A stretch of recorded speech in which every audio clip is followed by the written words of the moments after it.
Ask yourself, what is making this behaviour hard to do? Hi guys, thanks for coming to my channel. This is where we're going to be looking at audiobooks and how we can improve what we can do and what we can learn from some of the best audiobooks in the world. And I want to let you in on a little secret. If you're not a fast reader, I'm not either. And what we're going to be doing is we're going to be conquering that with audiobooks. We can listen to the audiobooks. I'll show you how, and if you have any questions, let me know. So let's get into this. I look forward to going on this journey with you. Matching is something that the book suggests that you should do, which is essentially helping people do what they already want to do. So matching what you want to do with what you actually do. It sounds simple, but there could be a lot of people that are trying to do things that they don't want to actually do. And this could be a big barrier. One example that it gives here is when he was asked to clean the shower by his partner, he didn't know how to do it, so his ability to perform the task, cleaning the shower, was low.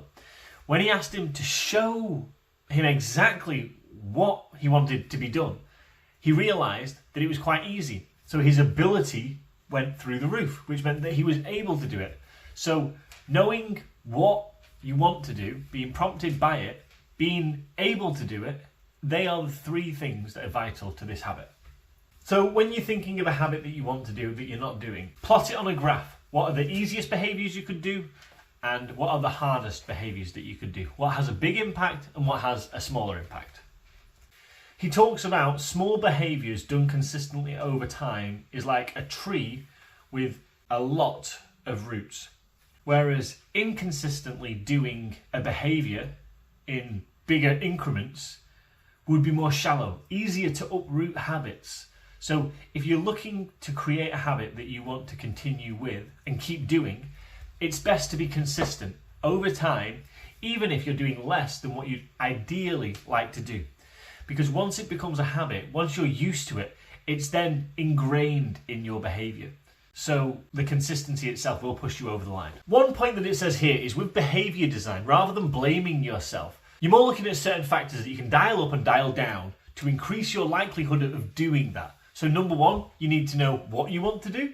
Then you need to understand what behaviours you could do every day to help you achieve that goal. And then you need to weave those behaviours into your daily routines by either connecting it to the situations that you go through, people that prompt you, or situations that happen to you. In a way, this is a little bit like sales, which is an area that I've been working in.